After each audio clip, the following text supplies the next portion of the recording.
सुप्रभात बच्चों, मैं राजकुमार पाल, हिंदी शिक्षक, modern English school Bihar Sharif से। प्यारे बच्चों, आज हम आप लोग को वर्ग 6 पूरक पाठ्य पुस्तक बालरम कथा पाठ 4, जिसका हमारा नाम है राम का वनगमन। अब आइए इस वीडियो के माध्यम से भाग 2 आज राम वनगमन से बारे में बताने जा रहा हूँ। दूसरा भाग, ठीक है।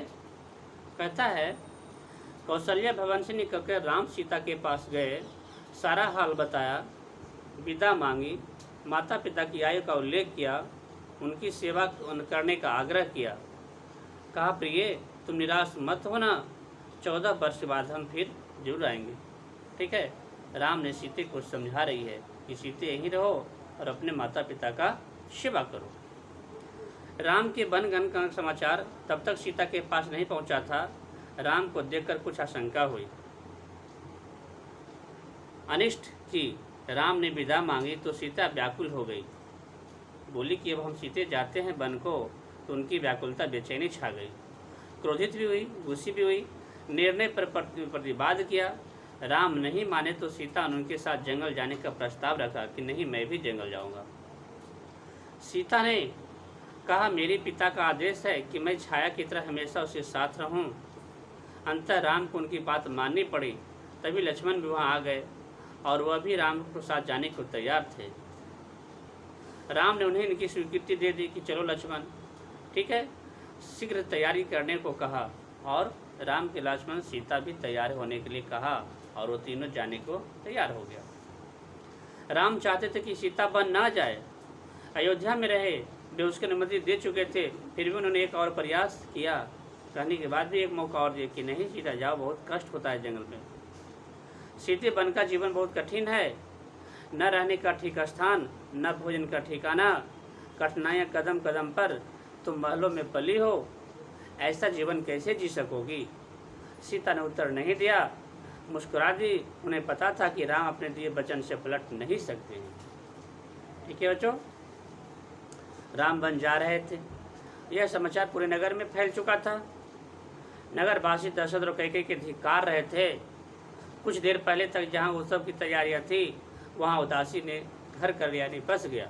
जहां खुशी था राज्याभिषेक का, आज वहां जो ठीक उसका उल्टा हो गया। सारे माहौल पास पड़ोसी क्या हो गए?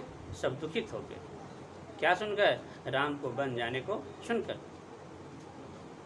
सड़कें गीली थी, लोगों ने आंसुओं से उसकी इच्छा थी कि राम सीता वन न जाए। वे उन्हें रोकना चाहते थे पर बेबस थे, उनके पास कोई उपाय नहीं था। राम सीता लक्ष्मण जंगल जाने से पहले पिता का आशीर्वाद लेने गए। महाराज दशरथ दर्द से करा रहे थे। तीनों रानियां वहीं थी, मंत्री आसपास थे। मंत्रीगण रानी कैकेयी को अभी समझा रहे थे। क्षुब्ध थे पर तर्क का साथ नहीं छोड़ना चाहते थे। ज्ञान, दर्शन, नीति, रीति, परंपरा सबका हवाला दिया। कैकेयी अड़ी रही, यानी कैकेयी की अपनी जिद पर अड़ी रही। राम ने कच्छ में प्रवेश किया तो दशरथ के जीवन का संचार हुआ। वे उठकर बैठ गए। उन्होंने कहा, पुत्र, मेरे मति मारी गई है, मैं वचनबद्ध हूँ। ऐसी निर्णय करने के लिए मैं विवश हूँ, पर तुम्हारे ऊपर कोई बंधन नहीं है। मुझे बंदी बना लो और राज संभालो। यह राजसिंहासन तुम्हारा है, केवल तुम्हारा है। पिता के वचनों ने राम को झकझोर दिया।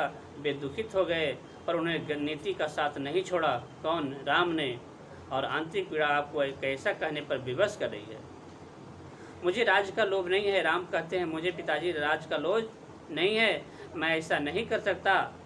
आप हमें आशीर्वाद देकर विदा करें, और विदाई का दुख सहन करना कठिन है, इसे और न बढ़ाएं। अगर दुख को और सहे लेकिन दुख को बढ़ाएं नहीं। इसी बीच रानी कैकेयी ने राम, लक्ष्मण और सीता को वल्कल वस्त्र दिए। वल्कल वस्त्र मतलब साधु का वेश धारण करने के लिए दिए। और राम ने राजसी वस्त्र उतार दिए। तपस्वियों की तरफ वस्त्र पहने। सीता को तपस्विनी के भेष में देखने सबसे अधिक दुखदायी था। महर्षि वशिष्ठ अब तक शांत थे। उन्हें क्रोध आ गया। उन्होंने कहा, सीता बन जाएगी तो सब अयोध्यावासी उसके साथ जाएंगे। भरत सुनी, अयोध्या पर राज करेंगे, यहाँ कोई नहीं होगा, पशु पक्षी भी नहीं। एक बार फिर राम ने सबसे अनुमति मांगी, आगे आगे राम, उसके पीछे सीता, उसके पीछे लक्ष्मण। यानी कहने का मतलब कि आगे राम है, बीच में सीता और पीछे लक्ष्मण है। महल के ठीक बाहर मंत्री सुमंत रथ लेकर खड़े थे। रथ पर चढ़कर राम ने कहा, महामंत्री रथ तेज से चलाओ। नगरवासी रथ के पीछे दौड़े। राजा दशरथ और माता कौशल्या भी पीछे पीछे गए। सब रो रहे थे, सबकी आंखों में आंसू थी। पुरुष, महिलाएं, बूढ़े, जवान, बच्चे मीलों तक नंगे पांव दौड़ते रहे। राम यह देखकर विचलित हो गए, भावुक भी हो गए थे। उनसे देखा नहीं जा रहा था। उन्हें सुमंत से रथ को और गति से हाँकने को कहा ताकि सब लोग पीछे छूट जाएं और ममता भी छूट जाए। जब तक धीरे रहोगे, प्यार में बंधे रहोगे, माया में बंधे रहोगे, इसलिए रथ को तेजी से चलाएं और ताकि लोग हार थक कर छूट जाएं और घर लौट जाएं। राजा दशरथ लगातार रथ की दिशा में नजरें गड़ाए खड़े रहे जब तक रथ आंखों से ओझल नहीं हो गए, यानी जब तक दिखाई नहीं दे रहा था। रथ दिखना बंद हुआ तो वे धरती पर गिर पड़े और रथ दिन भर दौड़ता रहा। वन अभी दूर था। तमसा नदी के तट पर पहुंचते पहुंचते शाम हो गई थी। वनवासियों ने रात वही बिताई। अगली सुबह वो दक्षिण दिशा की ओर चले। हरे भरे खेतों के बीच से गोमती नदी पाकर राम, सीता और लक्ष्मण सई नदी के तट पर पहुंचे। महाराज दशरथ के राज्य की सीमा वही समाप्त होती थी। कौन सी यहाँ पर? सई नदी की सीमा पर। राम ने मुड़कर अपनी जन्मभूमि को देखा, उसे प्रणाम किया, कहा, हे जननी, अब 14 वर्ष बाद ही तुम्हारे दर्शन करूंगा। शाम होते होते वे गंगा के किनारे पहुंच गए। श्रृंगवेरपुर गांव में निषाद राजगुह ने उसका स्वागत किया। राम ने रात वही विश्राम किया। गुहराज के तिथि के रूप में वन क्षेत्र आ गया था, यानी जंगल के क्षेत्रों में आ गया था। नदी के उस पार अगली सुबह राम ने महामंत्री को समझा बुझाकर वापस भेज दिया कि जाओ महामंत्री। दोनों राजकुमार और सीता नाव से नदी पार की और सुमंत तट पर खड़े रहे। वनवासियों के उस पार उतरने तक। उसके बाद भी अयोध्या लौट आए। सुमंत का खाली रथ अयोध्या पहुंचा तो लोगों ने उसे घेर लिया और वे राम के बारे में जानना चाहते थे। सब उनसे पूछने लगा। सुमंत बिना कुछ बोले सीधे राजभवन गया। राजा दशरथ कौशल्या भवन में थे, बेचैन। सुमंत की इस प्रतीक्षा में उन्हें कहा, महामंत्री, राम कहाँ है? सीते कैसे है? लक्ष्मण को क्या समाचार है? वे कहाँ रहते हैं? क्या खाते हैं? उन्होंने पूछा। सुमंत की आंखों में आंसू थे। उन्होंने एक एक कर महाराज के सभी प्रश्नों का उत्तर दिया। सुमंत को पता था कि दशरथ को उन भी उत्तरों से संतुष्ट नहीं होगा। महाराज को बेचैनी बनी रहेगी और बढ़ती गई। वन गमन के छठे दिन दशरथ ने प्राण त्याग दिया। ज्यों ही राम निकले थे, उसका ठीक छठा दिन उनका प्राण त्याग दिए। राम का वियोग उनसे सहा नहीं गया।